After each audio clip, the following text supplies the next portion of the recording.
নমস্কার, আমি দেবজ্যোতি মিশ্র,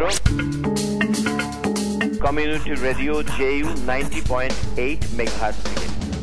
আসলে আপনাদের সাথে আমিও নিয়মিত শুনি, যেটা আমার ভালো লাগে যে অন্যান্য কোনো জায়গায় যেটা শুনতে পাওয়া যায় না। এই 90.8 মেগাহার্টজ থেকে আমরা নতুন শিল্পীদের শুনতে পারি, তাদের ডেমনস্ট্রেশন তৈরি হচ্ছে, তাদের আমরা সরাসরি শুনছি ও মানুষও শুনছে, এবং তাতে যেটা হচ্ছে যে মানুষের কাছে পৌঁছে যাচ্ছে নতুন নাম, নতুন সুর, নতুন স্বর, নতুন গান, নতুন ভঙ্গি, নতুন সঙ্গীতের এই কমিউনিটি রেডিও জেইউ 90.8 মেগাহার্টজ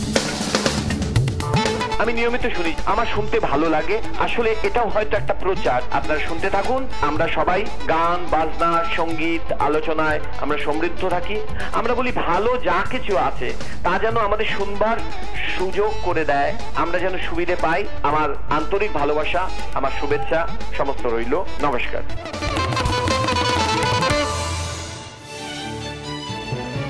আপনারা শুনছেন কমিউনিটি রেডিও জেইউ 90.8 মেগাহার্টজ।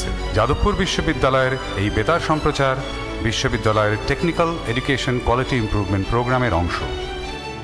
সব রকম মানুষের প্রয়োজনে আমরা দায়বদ্ধ ভিন্ন ধরনের মননশীল অনুষ্ঠান প্রচারে।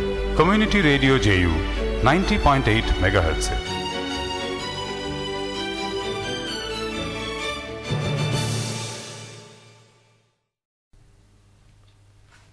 নমস্কার শ্রোতা বন্ধুরা, 90.8 কমিউনিটি রেডিও জেইউ এর রেডিও ম্যাগাজিন অনুষ্ঠানে আমি সায়ন। আর আজকে আমার সঙ্গে আবার পেয়েছি আমাদের স্টুডিওতে কবি অভিষেক বলিয়ারকে। অভিষেক, তোমাকে আরেকবার আমাদের স্টুডিওতে স্বাগত। ধন্যবাদ। তুমি আমাদের স্টুডিওতে এসছো, আর আজকেও কবিতার ডালি নিয়ে এসছো তো? হ্যাঁ, সে তো আছেই, কবিতা বলার জন্যই তো আসা। তাহলে চলো আমরা প্রথমেই আমাদের অনুষ্ঠানটা তোমার কবিতাটা দিয়েই শুরু করি। তাহলে অভিষেক, তুমি আজকে আমাদের কোন কবিতাটা শোনাচ্ছ প্রথমে? তাহলে একটা আমার বেশ পছন্দের কবিতা আছে, ঘর, সেই কবিতাটাই শোনাচ্ছি। চলো শ্রোতা বন্ধুরা, তাহলে অভিষেকের থেকে শুনে নিন ঘর। এই রাস্তার শেষে মেহেকের ঘর, সোজা রাস্তা ধরে অনেকটা, আর তারপর বাঁয়ে ঘুরে ডান দিকে মেহেকের ঘর। খানিকটা চেনা পথ, বাকিটুকু স্বপ্নতে বোনা, মাঝখানে অনেকগুলো সবুজ আর সাদা বাস স্টপ। না, আজকে বাসে উঠব না, আজকে হাঁটতে চাই এই চেনা রাস্তাটা ধরে। প্রতিটা সময় বিন্দু তুলে নিতে নিতে আমার সে খুব চেনা করে।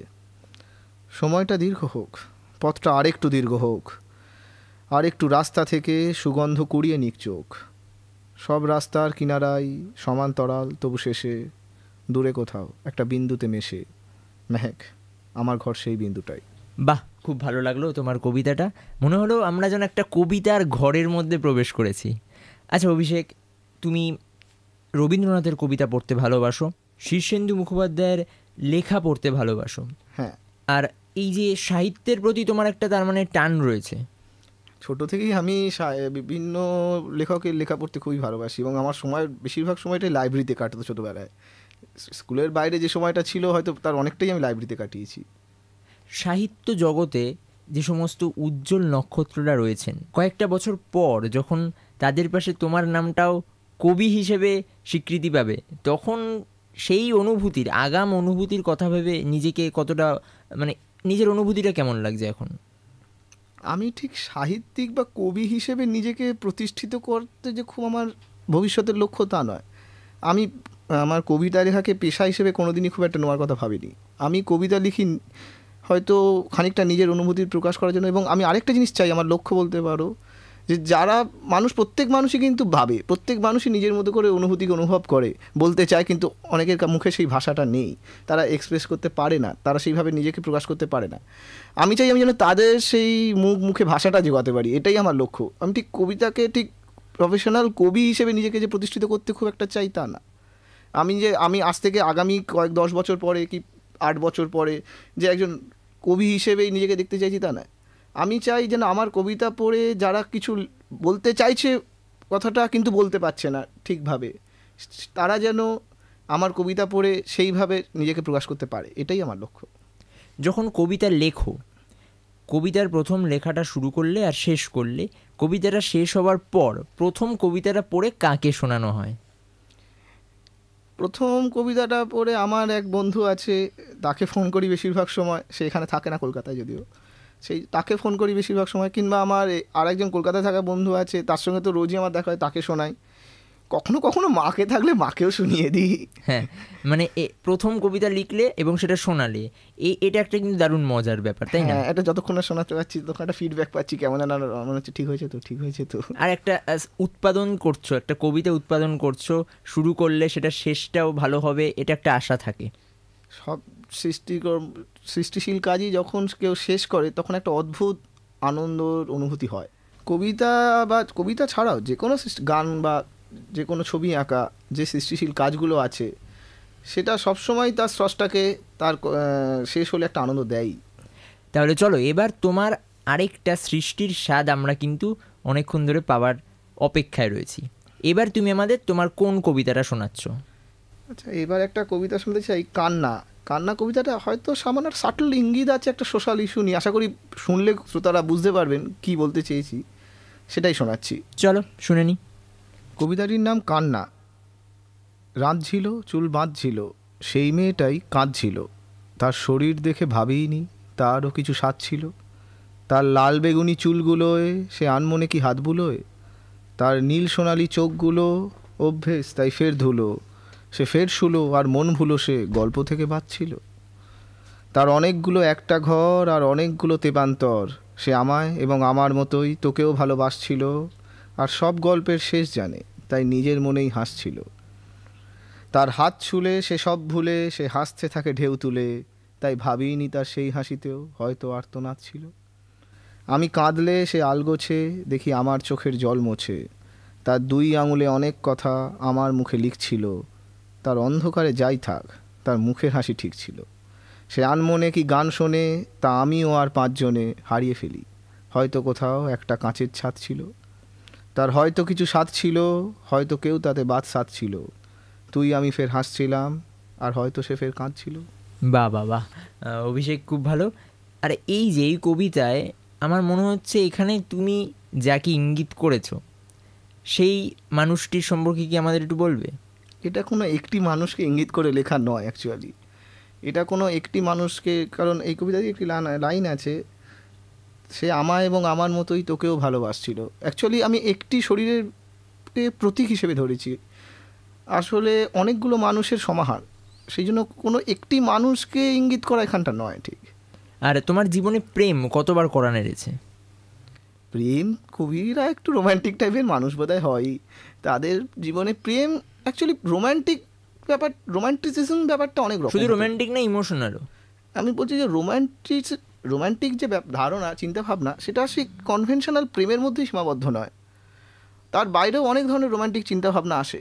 সেই রকম যদি ধরতে হয়, যদি আমি সেই আমব্রেলা টার্মটাকে ধরি, তাহলে তো প্রতি মুহূর্তেই বলতে পারি আমার বিভিন্ন রকম প্রেমের অনুভূতি জাগে। আর এই যে প্রেমের অনুভূতি জাগে, এই প্রেম ব্যাপারটা অনেকের আপেক্ষিক, অনেকের কাছে আপেক্ষিক বেশ। তুমি প্রেমকে কিভাবে উপলব্ধি করো? আমি প্রেমকে যে কিভাবে উপলব্ধি করি, এটা ইভলিউশন হচ্ছে বলতে পারি। মানে তোমার মনের মানুষকে কি তুমি পেয়েছো? আমি কোনোদিনই পাইনি। মানে পাওয়ার ইচ্ছে তো আছে। সেইটা খুব জটিল প্রশ্ন। কারো প্রতি ভালো লাগা বা ভালোবাসা থাকেই, সে তো আছেই, কিন্তু অ্যাকচুয়ালি অনেক রকম কনস্ট্রেন্ট থাকে মানুষের জীবনে। সেই জন্য ঠিক তাকে কতটাভাবে পেতে চেয়েছি সেটা অনেক সময় নিজের কাছেই নিজে প্রশ্ন করে উত্তর খুঁজে পাইনি। এইটা একটা খুব জটিল প্রশ্ন, কারণ আমি ওই উত্তরটা এখনও খুঁজছি। এই যে উত্তর খুঁজছো, আশা করি উত্তরের খোঁজটা, মানে উত্তরের যে অন্বেষণ, সেটা অবশ্যই শীঘ্রই শেষ হবে তোমার জন্যে। আর শ্রোতা বন্ধুরা, আমাদের এই অনুষ্ঠান অভিষেকের কবিতা তোমাদের কেমন লাগছে তোমরা কিন্তু আমাদের অবশ্যই ফোন করে জানাতে পারো। আমাদের ফোন নাম্বার 24146060। আরও একবার বলছি 24146060-তে। আর তোমরাও যদি কেউ বাড়িতে ডায়েরি বন্ধ করে রেখেছো, কবিতা লিখে কিংবা গান লিখে ডায়েরিটা বন্ধ করে রেখেছো, খুলে নিয়ে চলে আসো আমাদের রেডিও স্টেশনে, তোমাদের নিজেদের এলাকার রেডিও স্টেশনে 90.8 কমিউনিটি রেডিও জেইউতে আমাদের ফোন করে চলে আসতে পারো। এখন আমরা একটা বিরতি নেব, আর বিরতিতে যেতে যেতে শুনে নেব অভিষেকের আরেকটা কবিতা। অভিষেক, এবার বিরতিতে যেতে যেতে তুমি কি শোনাবে? আমি একটা কবিতা শোনাচ্ছি, সে কবিতার কোনো নাম নেই, এমনি ছোট কবিতা শোনাচ্ছি সেটা। চলো বন্ধুরা, একটা অনামী কবিতা অভিষেকের শুনে নিই। ছোট্ট একটা শরীরের ভেতর কি বিশাল অস্তিত্ব তোর, দেহটার সীমানা ছাড়িয়ে যেন এক অথই সাগর। ডুব দিতে ভয় হয়, ভাবি মাতাল নদী কুলপ্লাবী, এ ঠিক ঝর্ণাধারা নয়, আমায় ভাসিয়ে নিয়ে যাবি। ছোট্ট একটা শরীরের ভেতর এত কি লুকোনো আছে তোর, মিথ্যেগুলো সত্যি করে দেয় এমন এক পরশ পাথর। হাই, আমি অগ্নিমিত্রা পল। ছোটবেলাটা কেটেছে আসানসোলে, তখন রেডিওটাই ছিল একমাত্র এন্টারটেইনমেন্ট। যাদবপুরে MBA করার সময় প্রথম ইউনিভার্সিটিতে আসা। আজ রেডিও জেইউতে এসে ভীষণ নস্টালজিক লাগছে। রেডিও জেইউ অন্যরকম কমিউনিটি রেডিও, যেখানে অনুষ্ঠান হয় মাইকেল অ্যাঞ্জেলোর মতো মানুষকে নিয়ে। জামদানি শাড়ি থেকে বইয়ের প্রচ্ছদ সবই এখানে আলোচনার বিষয়। সিনেমার পোস্টার নিয়ে যে অনুষ্ঠান হতে পারে ভাবতেই পারিনি। ভেবেছি রেডিও জেইউতে শোনার পর। আমি শুনি, আপনারাও শুনুন 90.8 community radio JU. Just listen, শুনতে থাকুন।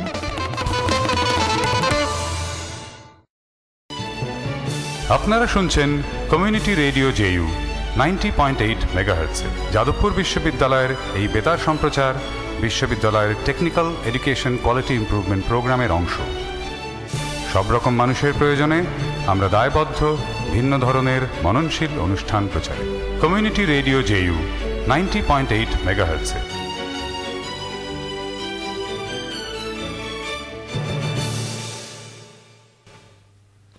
শ্রোতা বন্ধুরা, ফিরে এলাম বিরতির পর 90.8 কমিউনিটি রেডিও জেইউ এর রেডিও ম্যাগাজিন অনুষ্ঠানে।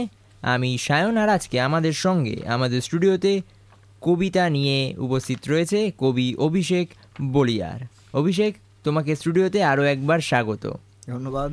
অভিষেক, আমরা আলোচনা করছিলাম এই যে কবিতা নিয়ে, কবিতার ভাবনা নিয়ে। তোমার কি মনে হয় যখন একজন কবি কবিতা লিখতে বসেন তখন নানান চিন্তার মাঝখানে, যেমন তুমি কর্মী, সরকারি অফিসের কর্মী, সেখানে একটা কর্মব্যস্ততা থাকে, সেখানে দাঁড়িয়ে কবিতার জন্যে ভাবনা, মানে কবিতার জন্যে ভাবনার সময় দেওয়া, এটা কিভাবে ব্যালেন্স করো? আমি প্রথমেই একটা কথাটা ছোট্ট প্রতিবাদ করব। কবিতা লিখতে বসা কথাটা ঠিক আমার ক্ষেত্রে অন্তত প্রযোজ্য নয় বলে আমি মনে করি। কারণ আমি ঠিক কবিতা লিখবো বলে বসি না। কোনো কাজে রাস্তা দিয়ে হাঁটছি, কোনো কাজ করছি, টিভি দেখছি, কথা বলছি, একটা মনের অন্য লেয়ারে বা একটা অবচেতন মনে বোধহয় ব্যাকগ্রাউন্ডে একটা প্রসেস চলতে থাকে। এটা কন্টিনিউয়াস প্রসেস। ঠিক কবিতা লিখবো বলে বসে কবিতা লেখা, আমি একটু আগের অনুষ্ঠানেও বলেছিলাম যে আমার ঠিক ওইভাবে কবিতা আসে না। আমি মনে করি আমি কথা বলছি, আমি কারোর সঙ্গে কোনো খবর কাগজ পড়ছি, আমি অন্য কোনো কাজ করছি, কিন্তু আমার মনের ব্যাকগ্রাউন্ডে অবচেতন মনে একটা প্রসেস চলছে, সেইটা কবিতা হিসেবে কখনো কখনো প্রকাশিত হয়। সেই জন্য আমার ঠিক সময়ের অভাব, এই ব্যাপারটা কখনো অনুভূত হয়নি। এই অভাবটা যে হ্যাঁ, এটা হতেই পারে যদি মাথার ওপর খুব চাপ পড়ে বা টেনশন থাকে, তখন হয়তো সুন্দর কবিতা বেরোয় না। কিন্তু সবসময় তো কাজ করলেই যে মাথায় যে খুব টেনশন থাকে তা নয়। তোমার ক্ষেত্রে কি এমন হয়েছে যে কবিতা লিখেছো, পুরো কবিতাটাই পড়ে হয়তো ভালো লাগলো না, সেটাকে কেটে ফেলতে হয়েছে, এরকম কি ঘটনা ঘটেছে? এটাই বেশিরভাগ ঘটে। আমি তো বললাম যে এটা কন্টিনিউয়াস প্রসেস চলে, সেই জন্য প্রতি মুহূর্তেই একটা না একটা লাইন মাথায় আসছে, কিন্তু সেটা হয়তো ডিসকার্ড করে দিতে হচ্ছে, কারণ আমার নিজেরই মনোপুত হচ্ছে না। সেই জন্যেই হয়তো যে কটা কবিতা লিখেছি সেটা হিমশৈলের চূড়া মাত্র। খুব ভালো বললে এটা বেশ। আর তোমার পছন্দের কবিতা হচ্ছে জীবনানন্দ দাশের, বাংলার রূপতন্ময় কবি জীবনানন্দ দাশের বনলতা সেন। হ্যাঁ, কেন এত ভাল লাগে এই কবিতাটা? হয়তো ঠিক শব্দ দিয়ে আমি প্রকাশ করতে পারবো না যে ঠিক কেন ভালো লাগে কবিতাটা। অদ্ভুত ভালো লাগে কবিতাটা আমার। এটা কারণ কবিতাটা, যেটা আমি আগের অনুষ্ঠানেও বলেছিলাম যে শ্রীজাতর কবিতা কেন ভালো লাগে। একটি কবিতা ভালো লাগে যখন তার ছন্দ, তার ডিকশন, তার ওভারঅল অ্যাপ্রোচ এবং তার টপিক সবগুলো একটা অনুনাদের সৃষ্টি করে, যেন তার মনের যে কবির লেখক বা কবি বা লেখকের যে মনের কম্পাঙ্ক আর শ্রোতা বা পাঠকের যে মনের কম্পাঙ্ক, সেই দুটো কম্পাঙ্ক যখন একসঙ্গে মিশে যায় একটা অনুনাদের সৃষ্টি করে, যে রেজোনেন্স, সেইটা হয়তো মিলে গেছে, ম্যাচ করে গেছে আমার সাথে, সেই জন্য কবিতাটা আমার খুব ভালো লাগে। বাহ। আর এবার তোমার নিজের লেখা ভালো লাগা একটা কবিতা আমরা শুনবো, কি শোনাবে আমাদের? একটা কবিতা, এই কবিতাটির নাম পালিয়ে যাবি। এই কবিতাটি আমি বেশ, ছন্দটা আমার খুব ভালো লাগে, সেটা আমি শোনাচ্ছি এখন। চলো তোমার কবিতা শুনতে শুনতে দেখি কতদূর পালিয়ে যাওয়া যায়। এই কবিতাটির নাম পালিয়ে যাবি। আমার সাথে পালিয়ে যাবি অন্য কোথাও, জানি এ স্বপ্নটাও মিথ্যে হবে, এমন কথা ভাবতে মানা দু এক ফোঁটাও, তবু আবার ভাবি পালিয়ে যাবি অন্য কোথাও? খুব চাইছি তোকে খানিক একলা পেতে, তাই পালিয়ে যেতে চাইছি খুবই, বোধহয় এড়িয়ে যাবি প্রতিবারের মতোই তুই এ প্রশ্নটাও, আমার সাথে পালিয়ে যাবি অন্য কোথাও? তোর অগাধ টাকা, তোর রূপের গুণের হাজার প্রেমিক সাজিয়ে রাখা, তুই পারবি কি তোর রঙিল শহর ভুলিয়ে দিয়ে পালিয়ে গিয়ে আমার সাথে উঠতে কোথাও? খুবই কঠিন, আসল কথা অসম্ভব এসব ঘটা, তবু এ প্রশ্নটা করছি, নাকি বারণ ওটাও, আমার সাথে হারিয়ে যাবি অন্য কোথাও? বাহ, খুব ভালো। আর তোমায় আশ্বস্ত করতে পারি যে শ্রোতা বন্ধুরা কিন্তু তোমার কবিতা শুনে পালিয়ে যায়নি, আর তোমার কবিতাটা শুনে বরঞ্চ আরও আকৃষ্ট হয়েছে তোমার প্রতি। এই যে কবিতা লিখছো, কবিতা নিয়ে ভাবছো, এবং তুমি যখন তোমার অফিসের অন্যান্য সহকর্মীরা যখন তোমার কবিতা শোনে, তারা তোমাকে কিভাবে দেখে? একজন কবি, সরকারি কর্মী?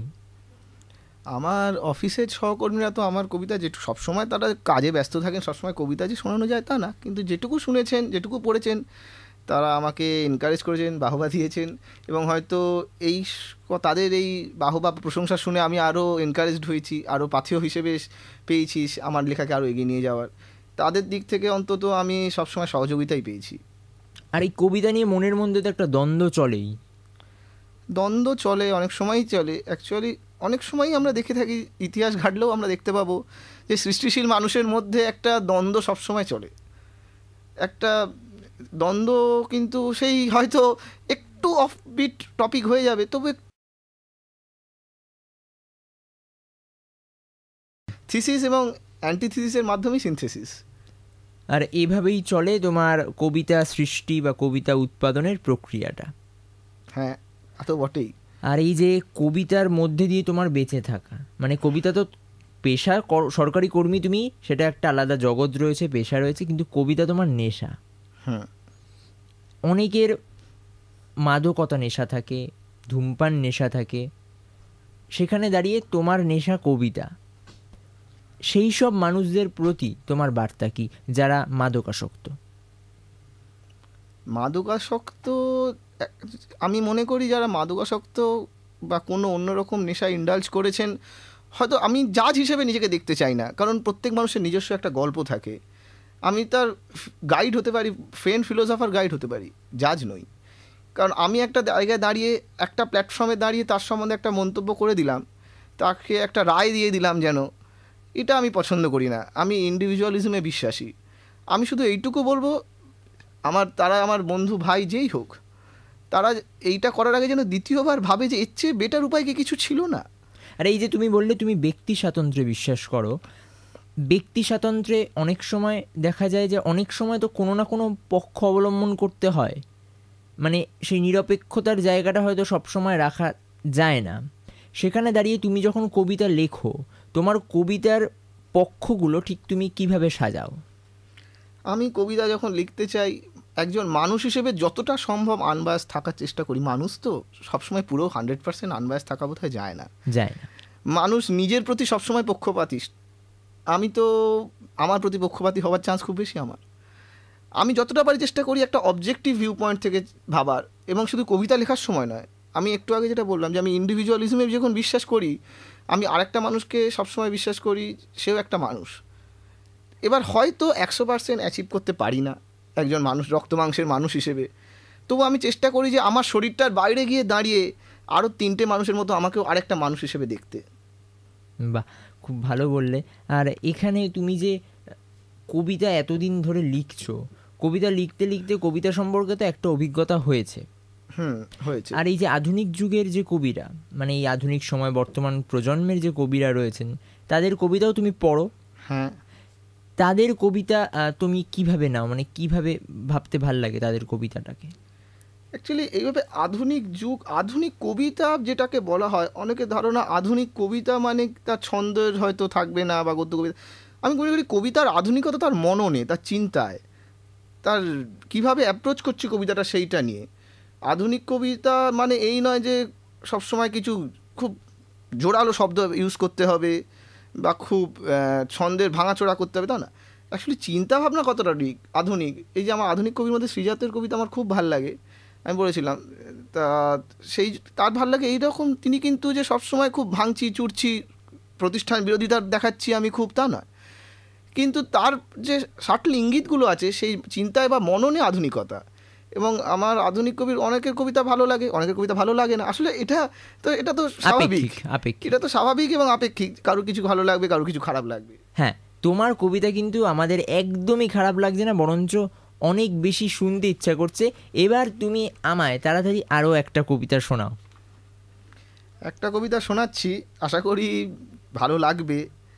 যদিও আমি আবার সেই বলে রাখি যে আমি বাচিক শিল্পী হিসেবে খুবই খারাপ, তবু বলছি এটা আমার মতো করে আমি পাঠ করছি। অবশ্যই, চলো। কিছুটা না ঢাকা শরীর এক অদ্ভুত কিশোরীর, আর কিছুটা আধা বাস্তব, আর কিছুটা আমি অস্থির। কিছু গন্ধ এই চারদিক ঘোরে, আর মিথ্যে প্রেমিক ঘর খোঁজে সাথে নিয়ে যায় অর্ধেক আলোর ঝিকমিক। অসাধারণ। আর আমাদের এখানে তোমার কবিতার আলো কিন্তু অর্ধেক ছড়ায়নি, সম্পূর্ণ আলো ছড়িয়ে দিয়েছো তোমার কবিতার। আর খুব ভালো লাগলো আমাদের সঙ্গে আজকে তুমি ছিলে তোমার কবিতা নিয়ে। কিন্তু আমাদের লোভ সামলাতে পারছি না, আরও একটা কবিতা শুনতে ইচ্ছা করছে, আমরা শুনবো। তারপরে আরও একটা কবিতা শুনতে ইচ্ছা করছে, সেটার সময়টা কিন্তু আজকে আর নেই। আবার অন্য একদিন নয় তোমার কবিতা শোনা যাবে, কিন্তু আজকে যদি সময় নেই, আমাদের বিদায় তো নিতেই হবে। তবে যাবার আগে শ্রোতা বন্ধুদের বলি, বন্ধুরা তোমাদের এই অনুষ্ঠানটা কেমন লাগলো তোমরা কিন্তু আমাদের ফোন করো। তোমাদের নিজেদের রেডিও স্টেশন, নিজেদের এলাকার রেডিও স্টেশন 24146060 24146060 90.8 কমিউনিটি রেডিও জেইউতে ফোন করো। আর তোমরাও যদি কেউ কবিতা লেখো, গান লেখো, চলে আসো না আমাদের কাছে।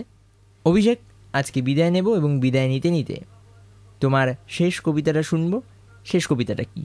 শেষ কবিতা হিসেবে আমি একটা আমার খুব হৃদয়ের কাছাকাছি কবিতা শোনাতে চাইব। অন্য সবার জন্য না হয় থাকলো সকল কথা, তোমার জন্য থাকলো না হয় শুধুই নীরবতা।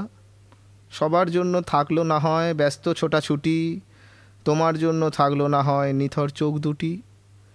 আমার সব হাসি না হয় আর সবাইকে দিলাম, তবুও যেন তোমার জন্য সত্যি কেঁদেছিলাম। আমাকে আমার মতো থাকতে দাও, আমি নিজেকে নিজের মতো গুছিয়ে নিয়েছি। নমস্কার, আমি অনুপম, আপনারা শুনছেন 90.8 কমিউনিটি রেডিও। আমি নিজে যাদবপুরের ছাত্র এবং আমি এই রেডিওটি নিয়মিত শুনি। এখানের যে বৈচিত্র্য, যে সব রকমের মিউজিককে প্রাধান্য দেওয়া এবং সম্পূর্ণ অবাণিজ্যিকভাবে এই চেষ্টা চালিয়ে যাওয়া, এটা সত্যি গর্বের ব্যাপার একটি আমাদের ক্ষেত্রে। আর কি বলবো, যে প্রত্যেকটা মানুষ এখানে সুযোগ পেতে পারেন এবং নতুনদের সুযোগ দেওয়ার একটা অদ্ভুত চেষ্টা এবং আন্তরিকভাবে সেইটাকে ফলো আপ করে যাওয়া, সেটা really incredible. All credits go to the people who are working here. এবং যারা এই উদ্যোগটাকে বাঁচিয়ে রাখতে পারেন তারা আপনারা যারা শুনছেন, এবং এই উদ্যোগ, এই শিশু সাহিত্য, কিশোর সাহিত্য, এদের এই সব জিনিসপত্র নিয়ে যারা কাজ করতে এত আগ্রহী এবং এইভাবে চেষ্টা করে যাচ্ছেন, আপনারা যদি প্লিজ একটু সাপোর্ট করেন এনাদের, খুব ভালো হয়। এবং তাহলে রেডিও জেইউ আরও অনেক দিন, অনেক বছর আপনাদের অনেক গান, অনেক ভালো কাজের মধ্যে রাখতে পারবে। আর একটা ইন্টারেস্টিং ব্যাপার হলো, যারা শুনছেন আপনারা যদি চেনেন কাউকে, নতুন শিল্পী যারা গান লিখছে, গান সুর করছে, বা খুব ভালো কোনো যন্ত্র বাজাতে পারেন বা গাইতে পারেন, আপনারা প্লিজ যোগাযোগ করুন 24146060 এই নাম্বারে। যদি টেলিফোন না করেন, ইমেল করতে পারেন radiojeu@gmail.com এবং আপনাদের বায়োডাটা পাঠান এবং আপনাদের স্যাম্পলস পাঠান। আপনারা এখানে এসে অনুষ্ঠান করতে পারবেন এবং মানুষের কাছে আপনাদের গান পৌঁছে যাবে শুধুমাত্র রেডিও জেইউ 90.8 এদের উদ্যোগে। ভালো থাকবেন। জাহাজ মাস্তুল ছাড়খার, তবু গল্প লিখছি 5 বার। আমি রাখতে চাই না আর তার কোনো রাত দুপুরের আবদার, তাই চেষ্টা করছি বারবার সাঁতরে পার মজা।